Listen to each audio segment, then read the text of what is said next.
नमस्कार मित्रों। आरपीएससी ने सेकंड ग्रेड जीके और अन्य सब्जेक्ट का भी नया सिलेबस जारी कर दिया है। कुछ दिन पहले ही फर्स्ट ग्रेड जीके और अन्य सब्जेक्ट का नया सिलेबस जारी किया गया था। वैसे नया सिलेबस जारी करना एक परंपरा भी है और विज्ञप्ति के अनुसार करना भी होता है। अब हम देखेंगे इस वीडियो क्लास में कि भी क्या क्या बदलाव हुए हैं। 40% लाना अगर वैसा ही पेपर आता है तो थोड़ा मुश्किल हुआ है या सरल हुआ है। सिलेबस को लेकर थोड़ा सा ये मेरे दिमाग में प्रश्न आता है कि जैसे हर बार बदलाव होता है और बदलाव होते ही विद्यार्थियों के थोड़ा तनाव भी आता है कि ये लो सिलेबस चेंज हो गया। अब पुरानी किताबें, पुरानी गाइड, पुराना कोर्स, उसमें भी ये रहता है कि अब भाई इसका क्या करें। दूसरा कि अब जैसे स्कूल व्याख्याता की तैयारी कर रहा है कोई विद्यार्थी, उसमें भी राजस्थान जीके सेकंड ग्रेड में भी है, ग्रेड थर्ड में भी है। कहीं पे एक टॉपिक राजस्थानी भाषा साहित्य डाल दिया, कहीं पे नहीं डाला, कहीं पे गुर्जर प्रतिहार डाल दिया, कहीं पे मान लो कुछ और डाल दिया। कहीं 1857 है तो कहीं पे प्रजामंडल है, कहीं प्रजामंडल नहीं है, केवल क्रांतिकारी है। तो ये मेरे बात समझ में नहीं आई कि भाई ये अब जो टीचर बन रहा है, चाहे फर्स्ट बनो, सेकंड बनो, पुलिस बनो, पटवारी बनो, कुछ भी बनो, राजस्थान जी के वो पढ़ ही रहे हैं। तो फिर वो टॉपिक एक हटाना, एक जोड़ना, दो जोड़ देना, दो हटा देना, इसका क्या मतलब हुआ, मेरे समझ में नहीं आया। जब राजस्थान जी के पढ़ रहा है विद्यार्थी तो राजस्थान का इतिहास, तो इतिहास में सारे टॉपिक डाल दो।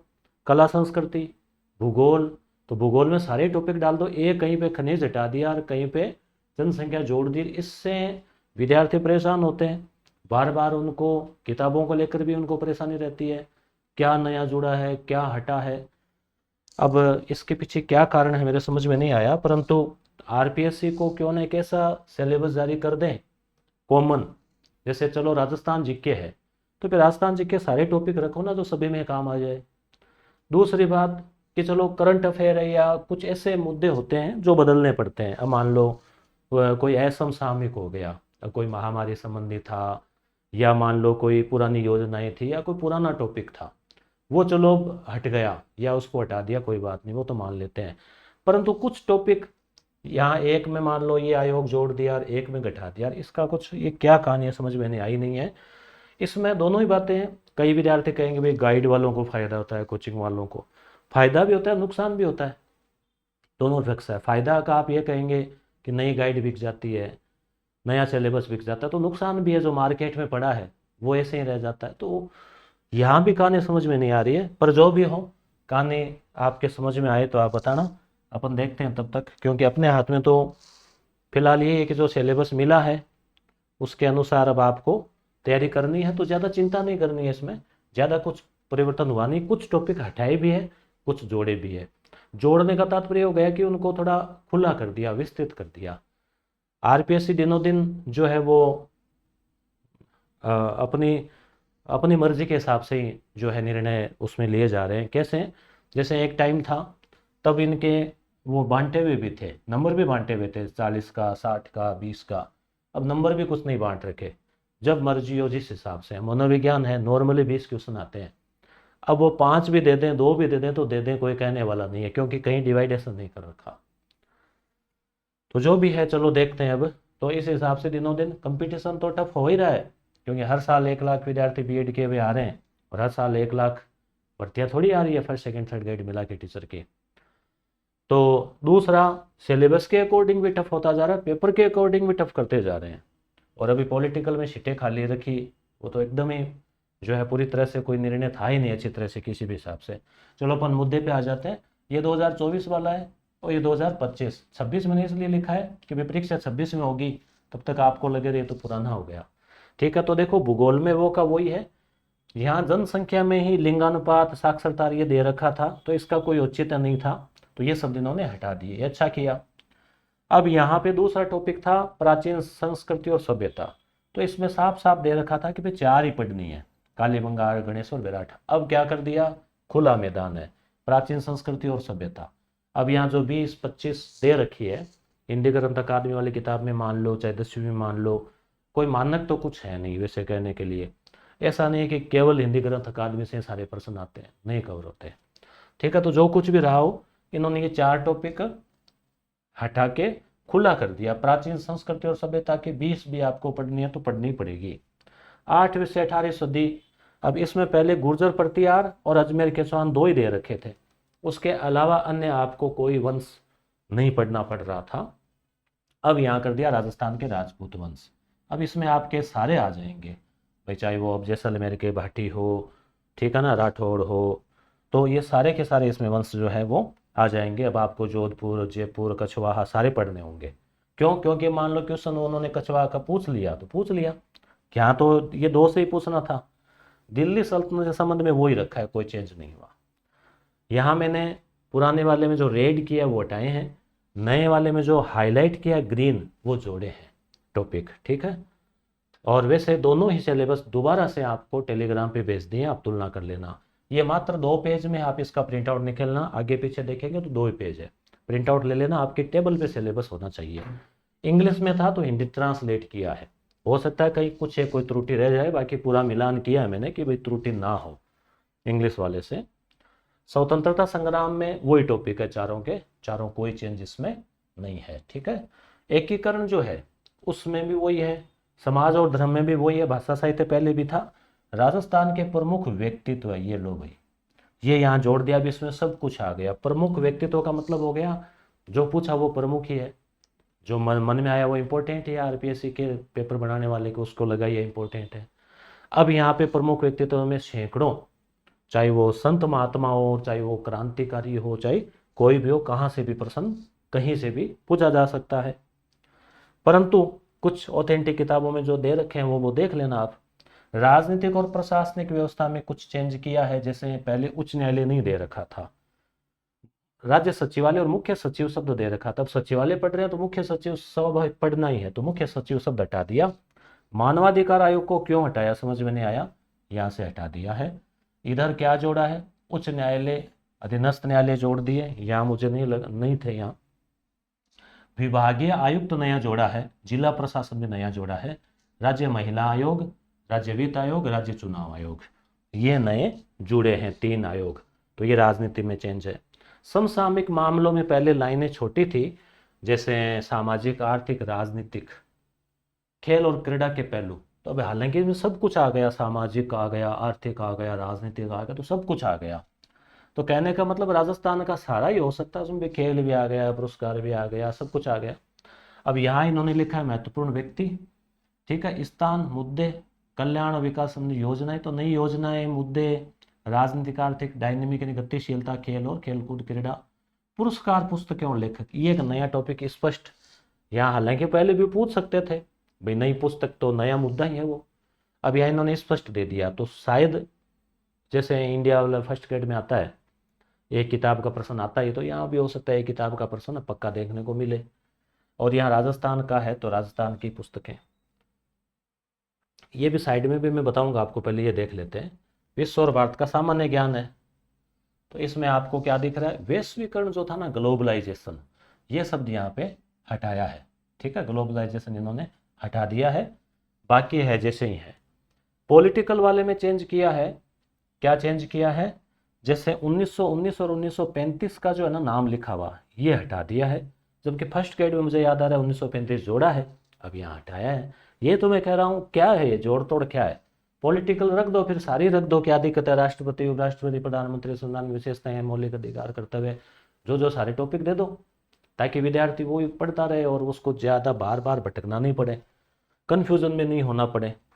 अब एक टॉपिक हटाना और एक जोड़ना, अब 1919 में 35 में क्या कमी लगी कि यहाँ हटाया है, हैं? परंतु उन्होंने कोई ना कोई दूरगामी दूरदृष्टि होती होगी भैया, अपन तो सामान्य आदमी है।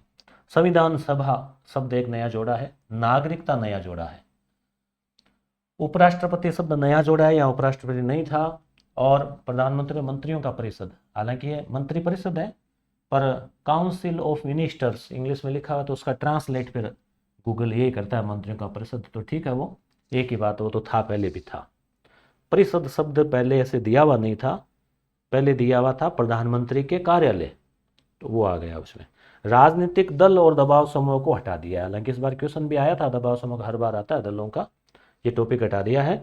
यूएनओ और वैश्वीकरण, पहले ग्लोबलाइजेशन यानी वैश्वीकरण ऊपर भी हटा दिया, यहाँ से भी यूएनओ वैश्वीकरण हटा दिया, बल्कि संसद, उच्चतम न्यायालय और चुनाव आयोग ये नया जोड़ दिया। और विदेश नीति तो है ही, प्रमुख शक्तियों और पड़ोसी देशों के साथ भारत के संबंध। प्रमुख शक्तियों में पड़ोसी देश भी हो गए, यहाँ अलग से लिखा हुआ पड़ोसी देश।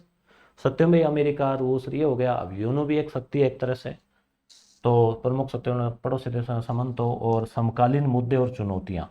अब समकालीन मुद्दे और चुनौतियों में करंट अफेयर से संबंधित भी कोई संघ है, कोई युद्ध है, कोई समझौता है, कोई संधि है, तो चुनौती है, नेपाल में कोई घटना हुई, तो वो करंट अफेयर का भी लगते हुए भी आपको जो है वे वो ZJN आंदोलन जो भी है करंट अफेयर का लगेगा आपको, करंट अफेयर का, परंतु इस पॉलिटिकल वाले में एक या दो क्वेश्चन यहाँ शामिल हो सकते हैं। मनोविज्ञान में भी एक टॉपिक जोड़ा है नया, जैसे यहाँ एक तो भाषाई शब्द जोड़ा है, जो शिक्षार्थी का समग्र विकास है, ये स्कूल व्याख्याता में भी जोड़ा है भाषाई शब्द, लैंग्वेज वाला। वैसे हालांकि तो नॉर्मली आप पढ़ते भी हो, किताबों में दिया रहता है। सीखने के विभिन्न सिद्धांत, सीखने का हस्तांतरण, ऐसे शब्द हटा दिए का मतलब ये नहीं कि भाई ये कोई बहुत लंबा टॉपिक तो आप इसको पढ़ो नहीं, मेरे ख्याल से पढ़ तो लेना, क्योंकि कई बार शब्दों का पता नहीं चलता, आसपास का क्वेश्चन आ जाए मान लो। फिर कुसमायोजन शब्द भी हटाया है, जबकि इधर हम देखें तो बाकी अब यहाँ इस हिसाब से ऐसा लगेगा कि मनोविज्ञान थोड़ी सी छोटी हो गई, थोड़ा सा मतलब इसको छोटा किया ऐसा लग रहा है, परंतु एक आधा नया भी जुड़ गया टॉपिक। थोड़ा सा मनोविज्ञान हम कह सकते हैं हल्की सी छोटा हुआ होगा पाठ्यक्रम। और व्यक्तिगत भिन्नताओं में जैसे इन्होंने ये शब्द हटा दिया, विशेष आवश्यकता वाले बच्चों की शिक्षा, प्रतिभाशाली, धीमी गति से सीखने वाले और अपराधी बालक। उपलब्धि, प्रेरणा भी अभिप्रेरणा से हटा दिया। और शिक्षा की अवधारणा में जो 8वीं यूनिट थी, आत्म अवधारणा, दृष्टिकोण, रुचि, आदतें, योग्यता और सामाजिक कौशल, ये भी हटा दिया। उसकी जगह ये नया जोड़ दिया 21वीं सदी के कौशलों का विकास, अवधारणा और रणनीतियाँ। तो 21वीं सदी के कौशल, अब क्या हो सकते हैं ये कौशल? अब ये इंटरनेट, सूचना तकनीकी, AI, कंप्यूटर आदि से जुड़े हुए भी हो सकते हैं, और नई शिक्षा नीति की कुछ बातें हो सकती है, मातृभाषा हो सकती है, वो सब देखना पड़ेगा इसमें क्या रहता है। तो ये ऐसा एक टॉपिक इन्होंने नया जोड़ा है। तो इस हिसाब से मोटा मोटी क्या क्या जुड़ा आपके समझ में आ गया? कुछ जुड़ा ही है, यानी सिलेबस विस्तृत ही हुआ है, कुछ कम हुआ है, कुछ टॉपिक वैसा कुछ विस्तृत भी हो गया। कम हुआ है वहाँ तो 2-4 टॉपिक हटे हैं, विस्तृत हुआ है उसमें क्या है कि अब प्रमुख व्यक्तित्व है या वो पूरा इतिहास है, तो वो आपको थोड़ा सा ज़्यादा ही पढ़ना पड़ेगा। अब आप मनोविज्ञान के लिए मैंने यूट्यूब पे क्लास लगा रखी है, और विद्यार्थियों का अक्सर मैसेज आता ही रहता है कि भैया 4 घंटे 40 मिनट 5 घंटे की जो क्लास है, उसमें से 20 में से आराम से 15 सवाल तो आराम से कवर हो जाते हैं। तो ये क्लास आप तैयारी कर रहे हैं, शुरुआत हो चाहे आप अंतिम पड़ाव पे हो, ये क्लास आप ज़रूर देख लेना, मैं आपको रिकमेंड कर रहा हूँ। लगभग 2 लाख के आसपास व्यू है, 2 साल पहले लगाई थी, कोई चेंज नहीं हुआ। ये 8वीं यूनिट है, आप छोड़ देना शुरुआत में, थोड़ा आगे निकाल लेना, और बाकी ये 7वीं यूनिट तो इसमें काम आ ही जाएगी। ये है तो इसको अपन और आगे करवा देंगे। उसके बाद में हमने इसकी टेस्ट सीरीज भी लगाई है, टेस्ट सीरीज के बारे में बताएंगे। और ये पुस्तक थी सेकेंड ग्रेड 15 सॉलिड पेपर, आए हुए क्वेश्चन है, PYQ आए हुए क्वेश्चनों से भी क्वेश्चन, कुछ क्वेश्चन तो हूबहू रिपीट हुए हैं, मैंने देखे 3-4 पेपर, और ये स्टूडेंट्स ने हाईलाइट किए। व्याख्या में से भी प्रश्न जो है काफ़ी कवर हुए हैं, लगभग आप देखेंगे हर पेज से जो हाईलाइट है आपको दिख रहा होगा, मेरे ख्याल से इसका अलग से वीडियो और बना दूंगा मैं। तो लगभग जो है आप देख पा रहे हैं कि इसमें से कहीं से भी आप निकालोगे, आपको कोई सा भी पार्ट आप निकालोगे तो आपको कुछ ना कुछ मिलता जाएगा। सुरक्षा परिषद का 8 बार सदस्य है, स्वतंत्रता से पहले सम्मेलन कब हुआ, जो भी क्वेश्चन थे ना। तो ये किताब भी एक बहुत जैसे छोटी प्यारी सी किताब है, 200 पेज है इसमें, और जो पुराने पाठ्यक्रम के पुराने टॉपिक थे 5-5 साल पहले थे, वो सारे हटा दिए, इसलिए छोटी किताब बन गई है। तो 15 तो पेपर का मतलब हो गया, लगभग 1500 तो क्वेश्चन, और फिर इनमें व्याख्या इनकी, उस टॉपिक की व्याख्या में भी क्या होता है कि जैसे उससे संबंधित पूरी डिटेल अगर आ जाए, जैसे अरब यात्री है मीर भोज ने, उसका अब अरब यात्री सुलेमान है, तो उसका पूरा डिटेल जो है ना यहाँ दे दिया। जैसे ये नवीन राजस्थान, ये क्वेश्चन आया हुआ, तो सब ये एक स्टूडेंट है उन्होंने लगाया है, ग्रुप बी क्वेश्चन नंबर 86। तो उसमें काफ़ी, अब जैसे ग्रुप, अब एक ही करना पूरा एक जगह दे दिया, तो ग्रुप डी में आया था। ये डी वाले में 25वां क्वेश्चन है घटियाला शिलालेख, ये अजय राज का 26वां क्वेश्चन। तो इस प्रकार से ये किताब आपके लिए बहुत उपयोगी हो सकती है। तो आराम से आपको ऑनलाइन ऑफलाइन दोनों मोड में आपको मिल जाएगी। और इसकी टेस्ट सीरीज भी हम चलाई थी पिछली बार भी, अभी भी चलाएंगे। वीडियो कोर्स भी पहले पेपर का है, कोई नए टॉपिक चेंज हुए हैं तो उसका रहेगा। पिछली बार कुछ टॉपिक हम करवा नहीं पाए थे। प्ले लिस्ट है, वो भी आप देख लेना। आपको कुछ नहीं करना है, इस पीडी पे आपको टच करना है, टच करते प्ले लिस्ट खुल जाएगी। किताब का ऑनलाइन ऑर्डर करना है, टच करना है, बस सारी सुविधा। टच स्क्रीन का ज़माना ना। ये टॉपिक है 4, ये एक 2 घंटे की क्लास है, यूट्यूब पे करवा रखी है, 1.5 घंटे की है, बहुत उपयोगी रहेगा। ये टॉपिक है तो इसमें गुर्जर प्रतिहार का ही पुराने हिसाब से करवाया है, बाकी टॉपिक नहीं, पर ये मुगल मेवाड़ और ये सब है। 2 घंटे की क्लास है, बहुत उपयोगी क्लास है। तो आप 8-10 घंटे देकर आप एक बेसिक कॉन्सेप्ट जो है मोटा मोटी सारा रिवीजन आप इन 3-4 वीडियो, बड़े वीडियो से कर सकते हैं। करंट अफेयर और आदि चीज़ें अपन यूट्यूब पे करवाते रहेंगे। आपको कोई ज़्यादा तनाव इसमें लेना नहीं है। अब 40% वाली बात करें तो वैसे तो थोड़ा चुनौतीपूर्ण ही हुआ है, ज़्यादा चैलेंजिंग हो गया है पहले से, अगर वैसा ही पेपर आता है तो। बाकी अब देखो इस बार क्या रहता है रिजल्ट, और कितनी क्या कवर होती है, मेरिट वेट क्या जाती है, उस हिसाब से रहेगा। अब तैयारी करने वाले विद्यार्थी तैयारी तो देखो करेंगे ही, और बनने के लिए बनते भी हैं 40%। और इस बार भी वो दोनों को मिला के होता है, अलग अलग होता है, वो सब चीज़ें थोड़ा अभी परिणाम आने दीजिए, उसके बाद पता चलेगा। तो मिलते हैं अगली क्लास में। धन्यवाद।